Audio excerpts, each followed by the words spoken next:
Let's get started with telekinesis. With the power to move things with your mind or willpower, mold various objects into a shape that resembles a wall or a tower, or make those very same objects rain down on a target like an angry meteor shower, users of telekinesis, also known as psychokinesis, mind over matter, or TK, possess the ability to manipulate or otherwise interact with matter or another aspect of a physical system through non-physical means. Now, we've all heard the term telekinesis at one point or another, especially if you grew up in our modern popular culture-infested era. But for those who haven't, telekinesis is a hypothetical ability allowing a person to influence a physical system without physical interaction.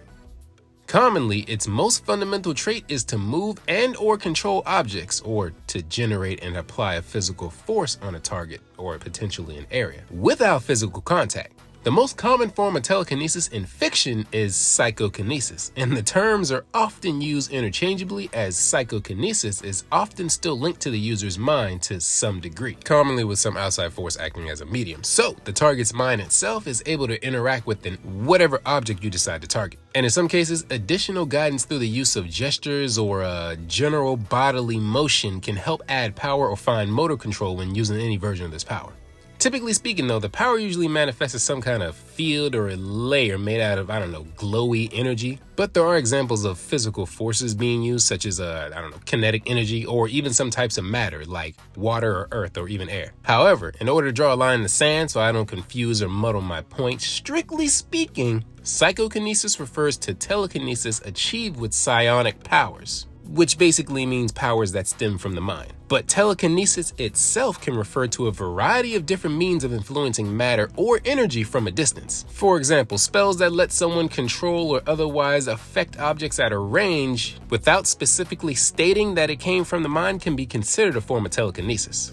But for a more science-based fictional example, devices that bend gravity or space, spatial manipulation, or even something that moves, air currents around, and through that they're able to manipulate or interact with matter, are considered a telekinetic effect as well. So simply put, to wrap this intro up, any power that allows for distant movement, control, or interaction of anything, regardless of how far that distance is, no matter how weird it appears to look, can be considered a form of this ability. And there are dozens of them, like billions.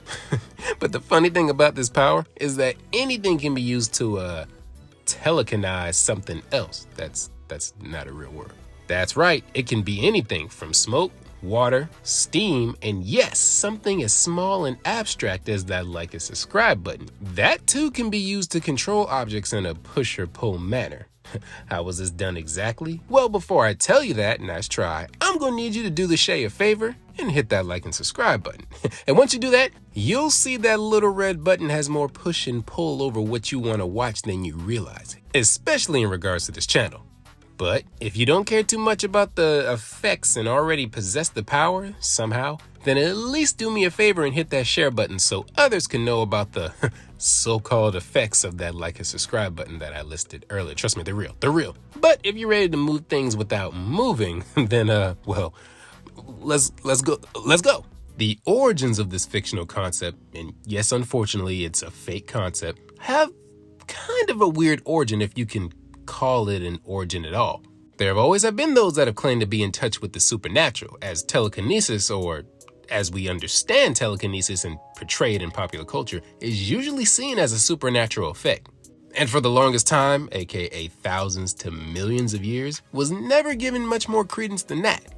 Up until recently, and I'm talking about as recent as the 1800s. Yeah, that's about right. Around the 1800s, this phenomenon was actually given consideration as something that might have a form of validity. If we're being honest here, it was probably for wartime applications. You know how we humans go. So, after countless studies and offerings of monetary incentives, the super smart among us have came to the conclusion that, it doesn't exist. In fact, the pursuit of its discovery revealed that humans are and have always been the most conniest of con men or women. But this hasn't stopped the clever little buggers from faking it till you make it, as after numerous failed attempts to see if it's actually real or not, it pretty much became something that's used for entertainment, in order to make money. That's where the rise of mentalists and or magicians sort of started from.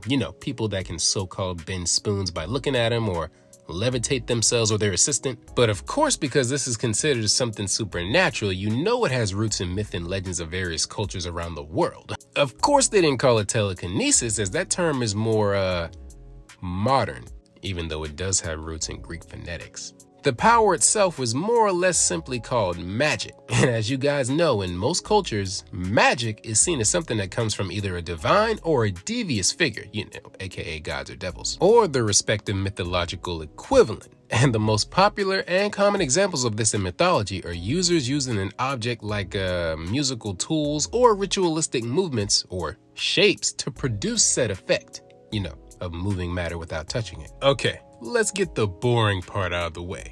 Yes, the act of telekinesis, if you can call it something like that, cannot exist with our current understanding of quantum physics and the laws of nature.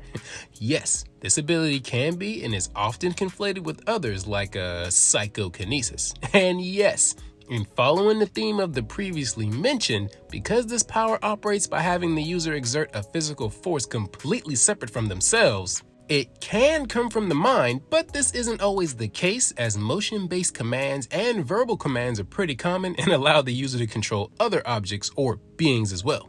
But this is still kind of redundant, as if you want to get technical, as we nerd and nerdettes tend to do, all commands start from the mind, which in turn allows a user this power to connect to and exert control over others or things. So with that being said, symbolically, telekinesis, like stated briefly earlier, represents not only power and control, but also potential, growth, and independence, as the act of exerting power over something else with or without superpower shows a level of dominance that the average person or thing does not possess or cannot possess.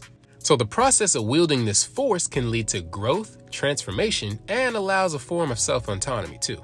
And the reason that we prescribe all these fantastical meanings to how we believe this ability would work if it was real, because it's not, is because in our sucky real world, this power is impossible to perform or even conceive of without an outside force to actually interact with what we're trying to observe. As, like I said before, it defies the laws of how we believe nature works, the fundamental forces of nature and all that. As far as superpowers go, this is one of the most popular, useful, and straightforward that really exist. And in its more refined form, it allows the user to manipulate any object in a wide number of ways, as the user is not only limited to just lifting and moving things around, they can get really technical as to what they're doing, even on the tiniest of levels. An example is pushing or pulling molecules to reshape an object or generate various temperatures. But nevertheless, in terms of a story, it's rarely used up to its full potential, because if it was, almost every fight would become extremely trivial, as you could just end any conflict with a telekinetic neck snap or by throwing someone into space. So this is usually justified by stating or implying that the user isn't as dexterous or precise enough to give their foe anything more than a good rough push or pull. Although sheer telekinetic strength alone is often enough to crush or squash an enemy in various ways. Whether it's centered on or extending beyond the user's position, these telekinetic fields function as an extension of whatever the user is capable of interacting with, which allows the user to mentally influence it with varying degrees of accuracy, precision, and at the end of the day, that all depends on their control over their telekinetic field. In extreme examples, the power can be so extensive as to allow the user to passively influence a subject or affect their environment with their presence or subconscious alone. So that means they can pretty much do things without conscious thought. They show up and things start to bend, twist, and float in the air. So with all that being said, telekinesis itself is the basis or the starting point for many other superpowers that are based on controlling or manipulating subjects, like in the vast majority of cases. So if the author of a particular medium doesn't feel like naming or specifying a power in its use, it's automatically assumed that it falls under this one. And as such, extreme cases of this power may evolve to the point to where telekinetic can control things on a subatomic level, which is basically God tier. Extreme cases could see users who use their telekinesis to move planets or stars, or create planets or stars. And at the furthest of extremes, its influence can expand to affect facets of reality other than matter or energy, such as space and time. All they gotta do is reach out and grab a hold of it, and then push or pull it in any way they want to. So like stated earlier, this can either be a psychic power or a power born of another source. But with that being said, its major limitation seems to lie within its active scalability, which means, typically speaking, it's always harder to lift something heavier than it is to lift something lighter. I mean, the laws of nature make that pretty clear, thanks to gravity and weight and all that different stuff. So a person with this superpower will often be seen visibly straining to lift heavy objects. If their telekinesis takes the form of a physical but entirely invisible arm-like structure that has all the normal physical limitations that structure would normally imply it would have, then because it mimics something that has inherent flaws, pushing this ability past this limit with that aspect in mind you, oftentimes leads to a psychic nosebleed or even the user passing out. And it's even possible to die due to the effort that, brain strain. But for whatever reason, telekinesis seems to be more common for characters outside the usual superhero tradition. The classic cape or costume style superheroes. It's usually pretty rare to see them with this ability. Because if you think about it, if the character's already a flying brick, super strength, durability, and flight, giving them telekinetic powers can run the risk of them turning into an invincible hero, which would give them too many advantages and would make the story boring. So in a superhero series featuring an ensemble cast, telekinesis is usually reserved for characters who specialize in it or who are weak in the physical field. They normally use this ability to amp up their physical abilities anyway. Some non-corporeal characters, such as ghosts, can interact with normal matter via telekinesis because ghosts can't really interact with physical matter on their own because they operate on a different plane of existence in normal cases. Creatures without fingered hands or without limbs at all will often have such powers, which makes them able to interact with the world comfortably, or maybe not comfortably, who knows. Common stats for a user of this power pretty much range the gauntlet, very much so, but let's just say low to high levels of attack power depending on how strong you want the telekinetic to be, low to high levels of speed, because as an energy-based power in most cases, relativistic speeds or even light speed in most cases are what you're pretty much going to be stuck with. Or, in some cases, thinking speed, which is simply how fast one can think or how fast one can activate their powers from their brain. Low to high levels of defense and so much versatility that I'll be covering other powers related to this one for a good little while, so that's pretty good news for this channel and you guys, so stay tuned for that. But continuing on, when portrayed, you'll normally see, well, nothing, as that's the #1 hallmark of this ability. It's invisibility factor, so check out invisibility. I've already done a video on that. The link is in the description. But if you see someone staring you down and then you suddenly go flying back and forth across the room, you got a user of this power. If you walk into a new area and immediately freeze in place and are unable to move under your own power, you've encountered a user of this power.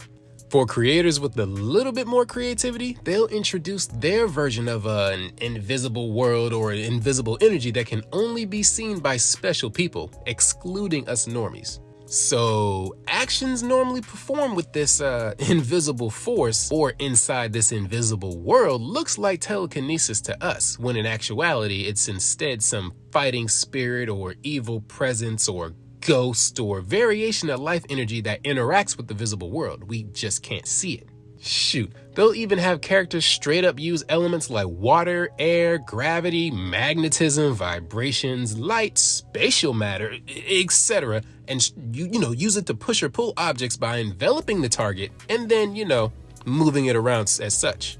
Heck, you can even get super tiny creatures like bugs or some kind of microscopic whatever to do the same thing, push or pull objects. But the important thing is for a user to be classified as a telekinetic, no matter what application is used, whether you're healing someone or ripping someone apart, no physical contact must be made or seen by the user of this ability if they're the ones who are saying they're doing it to you.